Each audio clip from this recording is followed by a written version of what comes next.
Assalamualaikum warahmatullahi wabarakatuh. Kami dari kelompok 7 Promosi Kesehatan akan memaparkan materi epidemiologi. Di sini ada saya sendiri, Renan Wida Jana dengan NIM akhir 004. Lalu ada teman saya. Saya Teti Nurani Saritasari, NIM akhir 006. Saya Rois Balan Ramadhani dengan NIM akhir 018. Saya Aulia Rica Sofani dengan NIM akhir 039.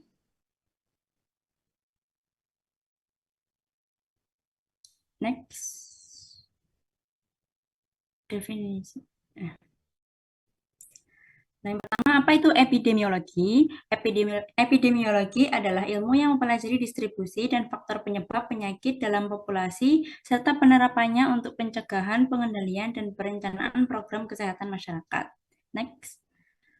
Lalu tujuan epidemiologi. Yang pertama, untuk mengetahui penyebab penyakit. Yang kedua, menentukan prevalensi dan insidensi penyakit. Yang ketiga, menilai efektivitas intervensi kesehatan. Dan yang keempat, ada menjadi dasar pengambilan kebijakan kesehatan masyarakat. Untuk ruang lingkup epidemiologi, yang pertama yaitu studi distribusi penyakit, yaitu tentang siapa yang terkena penyakit, kapan penyakit itu menginfeksi, dan di mana penyakit terjadi. Lalu studi determinan, yaitu faktor penyebab, faktor risiko, dan pola penyebaran. Next. Manfaat epidemiologi dalam promosi kesehatan. Yang pertama, sebagai landasan penyusunan program promosi kesehatan. Yang kedua, mengidentifikasi kelompok rentan. Dan yang ketiga, membantu perencanaan, monitoring, dan evaluasi promosi kesehatan. Lalu metode dalam epidemiologi. Metode yang pertama yaitu ada studi deskriptif, yaitu menggambarkan distribusi penyakit. Metode yang kedua ada studi analitik, mencari hubungan sebab akibat. Dan yang ketiga ada metode studi eksperimental, yaitu menguji efektivitas intervensi.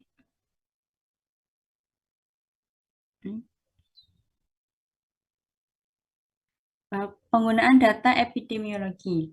Data yang digunakan untuk menentukan prioritas masalah kesehatan.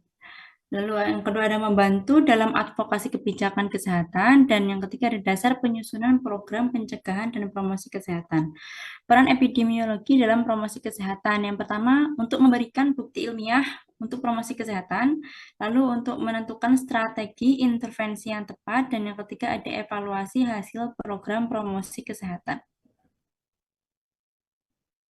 Prinsip etika penelitian epidemiologi. Yang pertama, informed consent, yaitu persetujuan sadar setelah paham tujuan, prosedur, dan risiko. Yang kedua, kerahasiaan, yaitu menjaga privasi dan data pribadi peserta. Prinsip yang ketiga ada hak asasi manusia, yaitu menghormati martabat dan otonomi individu. Yang keempat ada integritas ilmiah, yaitu jujur, transparan, akurat dalam penelitian. Dan yang kelima, keseimbangan antara manfaat kesehatan publik dan pelindungan hak individu. Praktik hitungan epidemiologi dan biostatistik. Tujuannya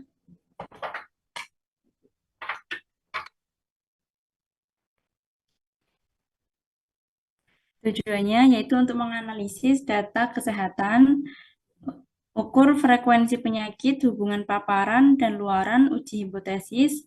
Maknanya itu bukan sekedar angka, tapi dasar memahami dinamika kesehatan masyarakat dan perancang intervensi. Konsep dasar pengukuran frekuensi penyakit ada angka kasus, proporsi, rasio, dan laju. Next. Yang pertama yaitu rasio. Untuk definisinya, yaitu perbandingan dua kuantitas, pembilang tidak sama dengan harus bagian dari penyebut, dan ada jika satuan sama, maka hasil tanpa satuan. Penggunaan untuk deskriptif dan analitik.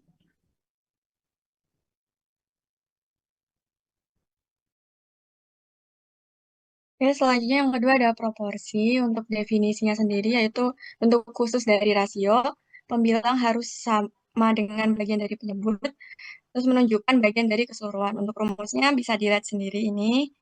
Untuk penggunaannya yaitu menunjukkan komposisi variabel dalam populasi. Yang ketiga, rate atau laju. Untuk definisinya yaitu ukuran kecepatan terjadinya peristiwa, penyakit atau kematian dalam populasi pada periode waktu tertentu. Berbeda dengan rasio dan proporsi, kalau ini ada unsur waktunya. Nah, untuk ciri utama menunjukkan dinamika kejadian, bukan hanya perbandingan statis, terus biasanya dinyatakan per X penduduk per tahun. Untuk jenis rate-nya ada dua, yaitu yang pertama ada insidensi, itu jumlah kasus baru dalam periode waktu tertentu. Yang kedua ada prevalensi, yaitu jumlah kasus yang ada baru plus lama pada suatu waktu. B. Pengukuran frekuensi penyakit. Yang pertama ada insidensi. Untuk definisinya yaitu mengukur jumlah kasus baru penyakit dalam periode tertentu pada populasi berisiko. Menunjukkan laju penyebaran dan dinamika penyakit. Berbeda dengan prevalensi, kalau total kasus sama dengan lama plus baru. Pertama ada incidence rate. Untuk definisinya, angka insidensi dasar untuk menghitung frekuensi kasus baru dibandingkan jumlah populasi yang berisiko selama periode waktu tertentu. Untuk rumusnya yaitu jumlah kasus baru per populasi berisiko dikali 10N. Fungsinya melacak penularan penyakit, menilai risiko munculnya kasus baru, penting untuk surveillance dan evaluasi intervensi. Yang kedua ada attack rates atau angka serangan. Definisinya yaitu bentuk khusus dari cumulative incidence digunakan pada KLB atau wabah, menunjukkan proporsi individu yang sakit setelah terpapar. Untuk rumusnya, jumlah penderita baru dibagi jumlah populasi berisiko dikali 100%. Fungsinya mengukur tingkat serangan penyakit akut, penting untuk analisis cepat saat KLB atau wabah. 3 ada secondary attack rate atau SAR. Definisinya yaitu ukuran penularan dari kasus indeks anggota kelompok rentan, biasanya digunakan pada populasi kecil kayak keluarga, asrama, dan lain-lain. Untuk fungsinya mengukur tingkat penularan antar individu, penting untuk memahami dinamika penyakit menular dalam lingkup kecil, dasar strategi isolasi, karantina, dan pelacakan kontak.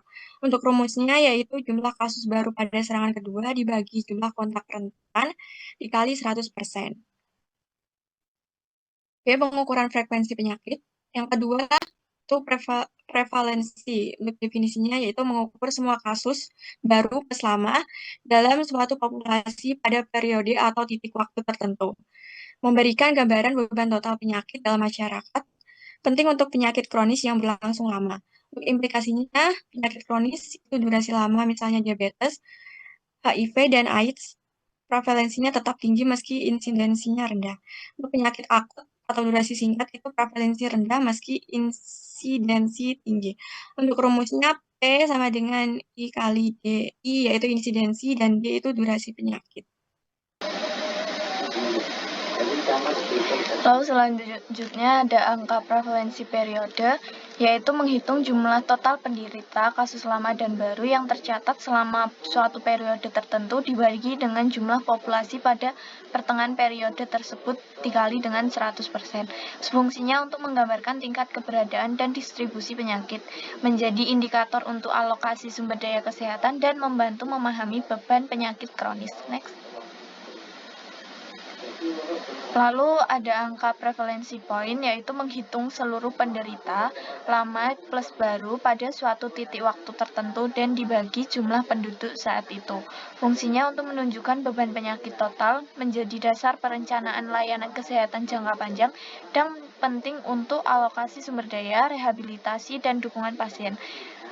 Rumusnya yaitu prevalensi point, yaitu kasus lama tambah baru pada saat waktu dibagi jumlah penduduk dikali dengan 100%. Next.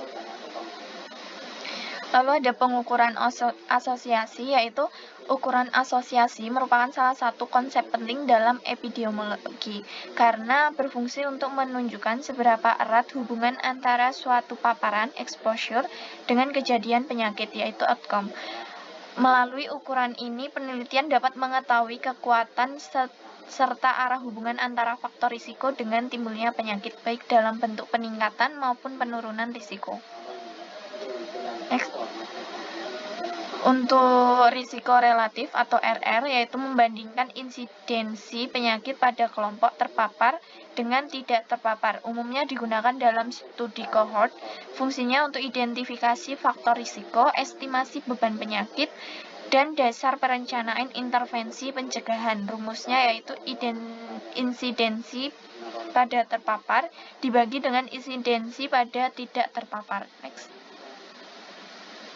Lalu ada rasio odds atau OR, yaitu ukuran asosiasi pada studi kasus kontrol untuk membandingkan peluang paparan pada kelompok kasus sakit versus kontrol tidak sakit. Catatannya, OR tidak mengukur risiko langsung seperti RR, dan pada penyakit langka tetap valid sebagai estimasi kekuatan asosiasi. Rumusnya yaitu A kali D dibagi dengan B kali C. Next. Lalu ada rasio prevalensi atau PR, yaitu digunakan dalam studi potong lintang atau cross-sectional untuk membandingkan prevalensi penyakit pada kelompok terpapar versus tidak terpapar. Fungsinya untuk menunjukkan perbedaan beban penyakit antara kelompok pada suatu waktu dan penting untuk perencanaan intervensi dan alokasi sumber daya. Rumusnya yaitu prevalensi terpapar dibagi dengan jumlah prevalensi tidak terpapar. Next.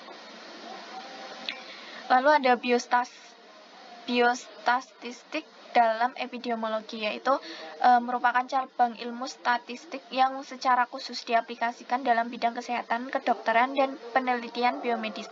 Dalam epidemiologi, biostatistik menjadi alat penting untuk menganalisis data kesehatan, menarik kesimpulan ilmiah, serta memberikan dasar kuantitatif bagi perencanaan dan pengambilan keputusan dalam kebijakan kesehatan masyarakat. Next. Yang pertama, ukuran tendensi sentral, yaitu ada mean atau rata-rata mewakili seluruh data sensitif outlier.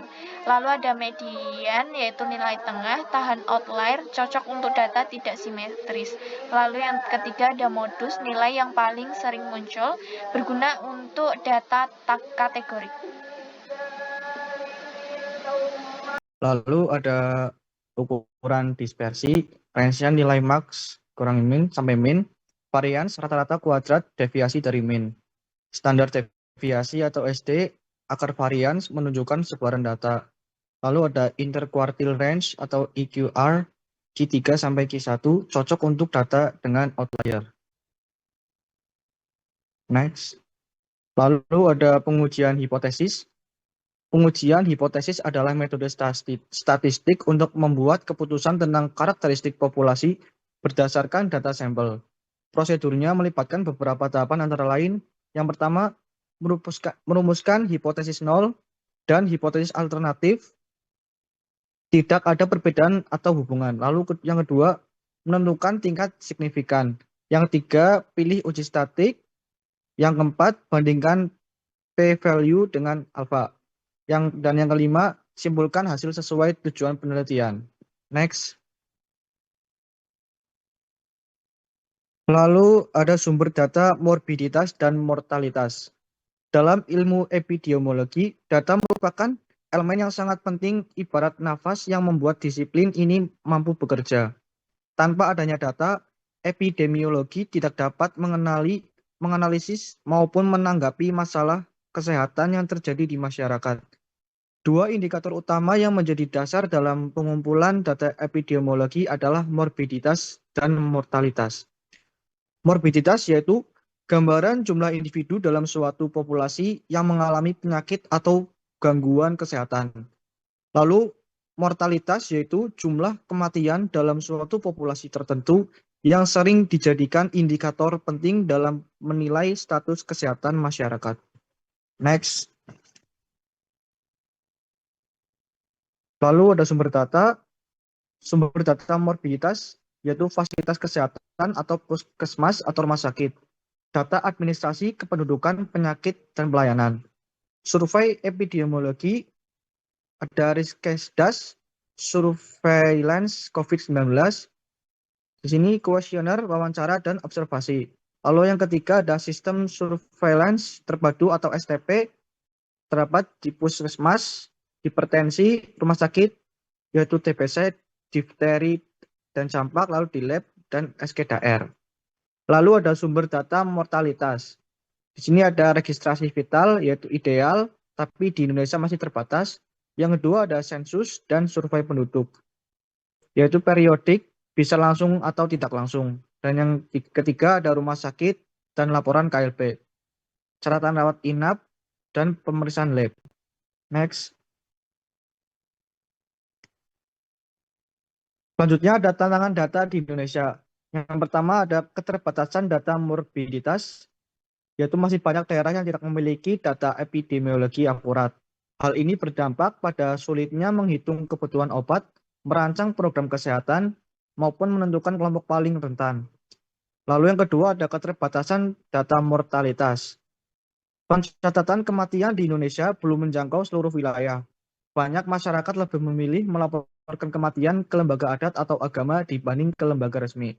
Lalu yang ketiga, ada implikasi bagi perencanaan kesehatan. Kurangnya ketersediaan dan kualitas data morbiditas maupun mortalitas berdampak langsung pada efektivitas program kesehatan. Tanpa data yang baik, masalah kesehatan sulit diidentifikasi dengan tepat. Perencanaan menjadi tidak akurat dan evaluasi program tidak dapat berjalan optimal. Next. Lalu ada epidemiologi, penyakit menular dan tidak menular. Yang pertama, epidemiologi penyakit menular. Penyakit menular memiliki spektrum mulai dari infeksi tanpa gejala hingga penyakit berat yang dapat menyebabkan kematian. Faktor penting yang memengaruhi manifestasi penyakit antara lain patogenitas, virulensi, dan daya tahan tubuh inang. Lalu yang kedua ada epidemiologi penyakit tidak menular. Penyakit tidak menular seperti kanker, penyakit jantung, stroke, diabetes, dan penyakit paru kronis umumnya berlangsung dalam jangka panjang dan memerlukan pengelolaan terus-menerus. Faktor resikonya terbagi menjadi yang dapat diubah seperti merokok, diet, tidak sehat, kurang aktivitas fisik, serta yang tidak dapat diubah seperti usia, jenis kelamin, dan faktor genetik. Next. Lalu ada upaya pencegahan dan pengendalian. Pencegahan dan pengendalian penyakit menular merupakan dasar bagi semua tindakan di bidang kesehatan masyarakat. Ada beberapa metode pencegahan dan juga beberapa tindakan pengendalian yang telah dikembangkan. Di dalam pencegahan dan pengendalian penyakit menular ini, terdapat 3 faktor kunci, yaitu yang pertama, memindahkan, menghilangkan, atau menekan penyebab. Yang kedua, memutus dan menghalangi mata rantai penularan penyakit. Dan yang ketiga, ada melindungi populasi yang rentan terhadap infeksi dan penyakit. Lalu pencegahan dapat dibagi menjadi 3 tingkatan. Yang pertama, pencegahan primer, yaitu dilakukan melalui disinfeksi, perbaikan sanitasi lingkungan, serta imunisasi. Yang kedua, ada pencegahan sekunder, ditujukan pada deteksi dini, pemeriksaan berkala, dan pemberian pengobatan efektif. Lalu yang ketiga, pencegahan tersier berfokus pada mencegah komplikasi, mengurangi kecacatan, serta melakukan rehabilitasi agar kualitas hidup penderita tetap terjaga. Next. Lalu kesimpulan dari epidemiologi yaitu mempelajari bagaimana penyakit timbul, menyebar, dan faktor penyebabnya dalam populasi. Ilmu ini penting tidak hanya untuk penyakit menular, tetapi juga penyakit tidak menular yang kini menjadi penyebab utama kematian di dunia. Melalui metode epidemiologi dapat diidentifikasi faktor resiko, kelompok rentan, dan efektivitas intervensi kesehatan. Integrasi dengan promosi kesehatan menjadi landasan penting dalam perencanaan, pelaksanaan, dan evaluasi program kesehatan berbasis bukti ilmiah.